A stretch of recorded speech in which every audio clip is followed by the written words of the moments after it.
Take a long, hard look at your life today. Look at the shape of your body, the balance in your bank account, the quality of your relationships, and the quiet state of your mind when the lights finally go out. Because you might think these outcomes are the results of big, sweeping decisions, but you are wrong. Your life is not the product of a few grand moments, but rather the sediment of 10,000 tiny, invisible choices you didn't even know you were making. And as Charles Duhigg reveals in The Power of Habit, you are not a conscious actor in your own story, but a collection of loops. You are essentially a biological machine running scripts written by your childhood, your environment, and your past traumas, meaning the terrifying truth is that destiny is just a habit that has been practiced long enough. Yet within that truth lies a beautiful secret. The ghost in the machine can be reprogrammed. Today, we stop fighting against who we are and start redesigning the neurological if-then statements that govern our existence, moving away from the flickering candle of willpower to build the permanent sun of automation. But before we move deeper into this architecture, I want you to perform one intentional act to break the cycle of passive listening. Drop a comment below and name the one ghost loop you're ready to delete, or the one keystone habit you're building today. Because your comments make us know you are no longer just a spectator, but a builder in the arena. And I will be reviewing every one of them because your growth is the heartbeat of this channel. If you haven't already, hit subscribe and turn on notifications to take ownership of your transformation before the algorithm decides for you. And once you've made that commitment, let's get back to the work of redesigning your destiny through a journey into the mechanics of the human mind.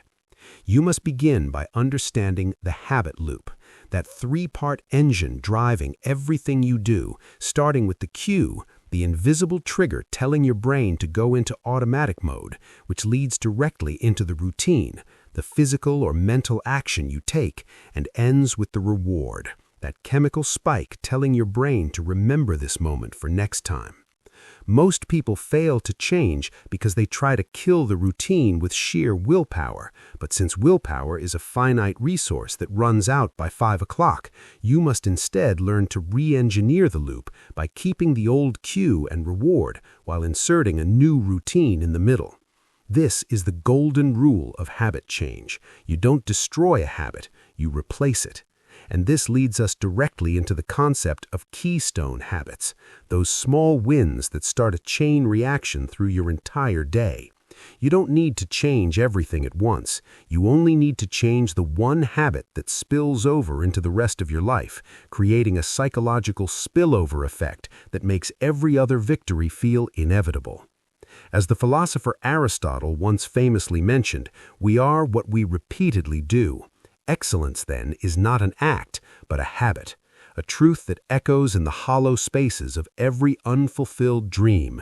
And as you move deeper into this architecture, you must confront the alchemy of craving, that neurological itch turning a simple cue into a desperate need. Habits don't stick because of the reward itself, but because of the anticipation of that reward, meaning the secret of the world's most successful people is that they have trained their brains to find a dopamine hit in the struggle itself.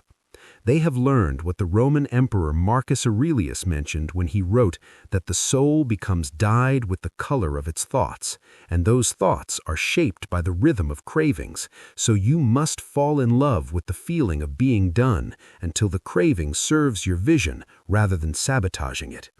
This process of redesign is most powerful during a crisis, for individuals and massive organizations are most plastic when a disaster forces the old scripts to stop running because the environment that sustained them has vanished. Never let a good crisis go to waste, for in the rubble of the old self, the foundation of the new self is most visible. And that moment of pain is the only time your brain's edit button is fully unlocked. You must understand that these habits do not exist in a vacuum.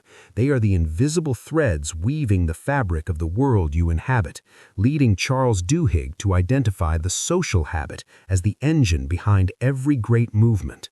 I want you to look at the movement of your own life and ask, is what you are building a monument to your potential or a mausoleum for your fears? Imagine two people at the same crossroads, one building a habit of curiosity while the other builds a habit of distraction. Will the outcome 10 years from now be intentional mastery or a series of accidents you were never invited to attend? These questions are mirrors you must carry into the quiet hours of reflection. For as the developer of the Alexander technique, F.M. Alexander, mentioned, people do not decide their futures, they decide their habits, and their habits decide their futures. You must not answer the question of your destiny now, but when you are done figuring out why you do what you do, you will realize that your habits are either a bridge to your community or a wall that keeps you isolated. The true power of your life lies in the weak ties that transform a group of strangers into a force of nature. Which leads us to the final, most haunting lesson of this journey, the neurology of free will. That small crack in the armor of our biology where light finally gets in. Scientists have discovered a tiny window of conscious override that opens only when you become aware of the loop, forcing you to look at your behavior not as an identity, but as a machine. Once you understand this, you lose the luxury of claiming you are a victim of just how you are, because you have seen the gears turning. And you must ask, is the person in the mirror the architect or just a ghost haunting a machine it no longer controls? The psychiatrist Viktor Frankl mentioned that between stimulus and response there is a space. In that space is our power to choose our response. In our response lies our growth and our freedom. Meaning that from the moment you identify the cue and the reward, the habit ceases to be a destiny and starts to be a choice. Responsibility is the ultimate form of power, the realization that while you cannot stop the ghost from driving, you can reach over and grab the wheel. Because as the author James Allen mentioned, men are anxious to improve their circumstances, but are unwilling to improve themselves. They therefore remain bound.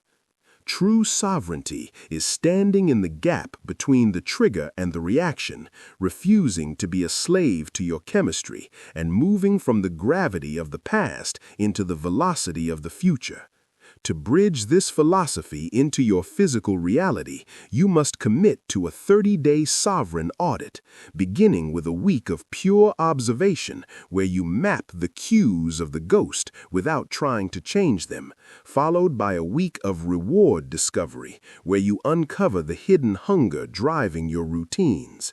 As you enter the third week, you begin the routine swap, keeping the trigger but inserting a new act of mastery that satisfies the old craving, finally anchoring the month with a keystone win, one tiny non-negotiable act of discipline that proves to your subconscious that you are no longer a consequence of your past. Your life is a series of scripts, but today you have seen the code and the power to edit the keystone, turning the lead of your daily grind into the gold of a life well lived. You are no longer just living a life, you are engineering a legacy. And because the loops you build today will be the ground you stand on tomorrow, do not just exist in the rhythm, be the composer of the symphony. These heavy inquiries are the labor of a soul waking up.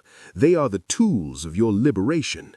Subscribe and hit the notification bell to join our inner circle of builders, for we don't just read books, we build blueprints for freedom. Don't just watch the world change in 2026. Be the one who owns the change. I'll see you in the next breakdown.